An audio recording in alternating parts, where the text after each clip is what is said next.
The impact of our disruption has not only been the massive embarrassment to谢锋and the CCP supporters who invited him to campus, but we were also able to show that we will resoundingly reject any of these lies on our campus. I'm really glad that we made our voices heard. And I have always sort of known, I think, that my great-grandfather was an Urabá victim. And I remember, every year, February 28th, my parents would be like, oh, 今天是Urabá.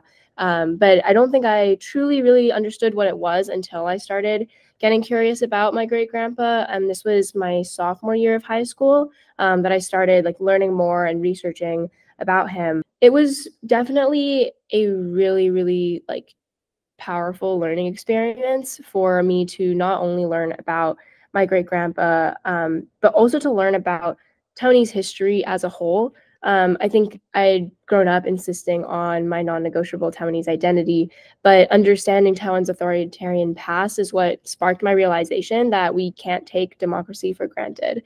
As a high school senior, that's when, I ended up publishing his biography. I think I was really just thinking that I didn't want his story to be lost. I think we have a lot of Urabá victims who we just don't know much about, and their stories have unfortunately faded away.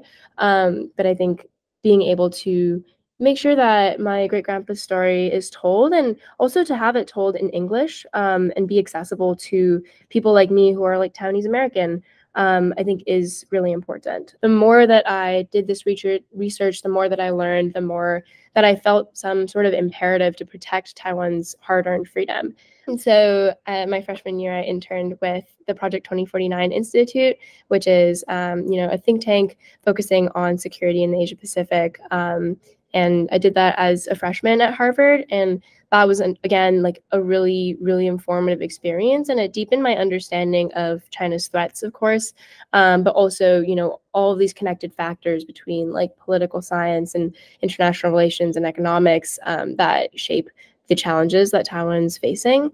And so, by the end of my freshman year, I ended up switching my major from molecular and cellular biology to economics and government, and kind of was maybe what I want to do actually is pursue a career where I can do something to help Taiwan. And I think I'm still in the process of figuring out where I might be best helpful.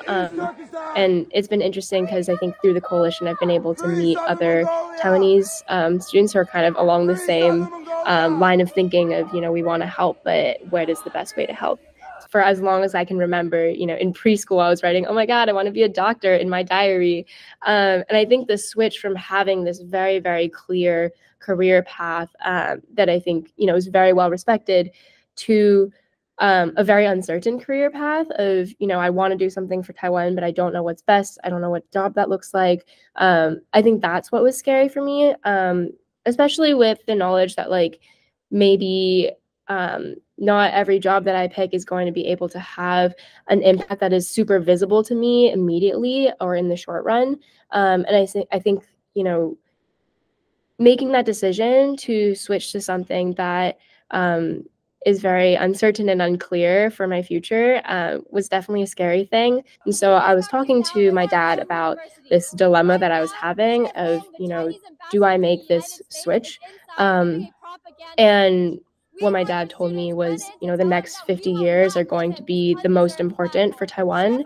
And so I support you in making this switch if that's what you want to do, because if you don't fight for your own freedom, nobody's going to do it for you.